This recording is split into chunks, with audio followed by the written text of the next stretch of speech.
So in the search for a particular fabric, I found an old shoebox quilt. Do you happen to have any of these in your closet?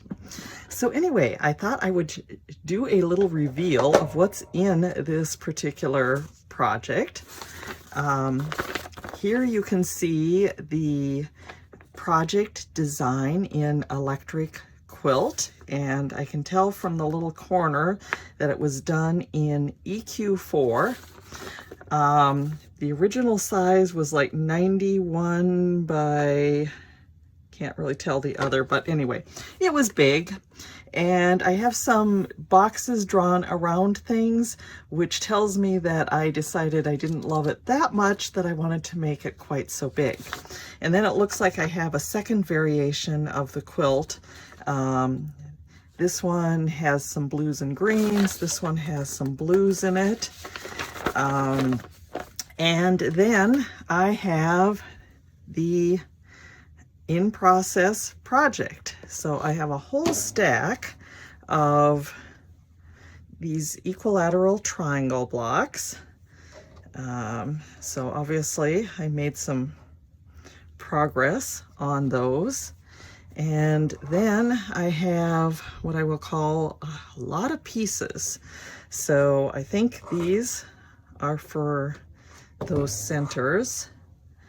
And then I have a lot of I have a huge number of pieces that look like this. So they have equilateral triangle things.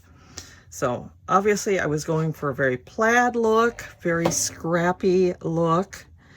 I also found, I think these are the setting pieces around the stars. You know, what's interesting is I'm not seeing any more of these equilateral triangles for the stars. So I must have quit at some point. But again, lots of these section-y things. Here's actually one of the actual centers. And then I have a couple pieces that are probably for corners. Because yeah, I can see that one probably is the upper left corner.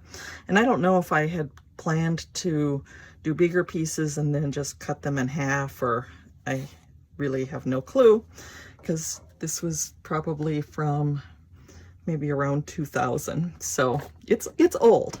So anyway, I decided I wanted to try to resurrect the quilt and see if I could figure out what to do with it. The beauty is because I did see that it's from EQ4, I can probably find this quilt in my project files. Since I have a quilt retreat this weekend, I am going to see what I can do to resurrect the quilt.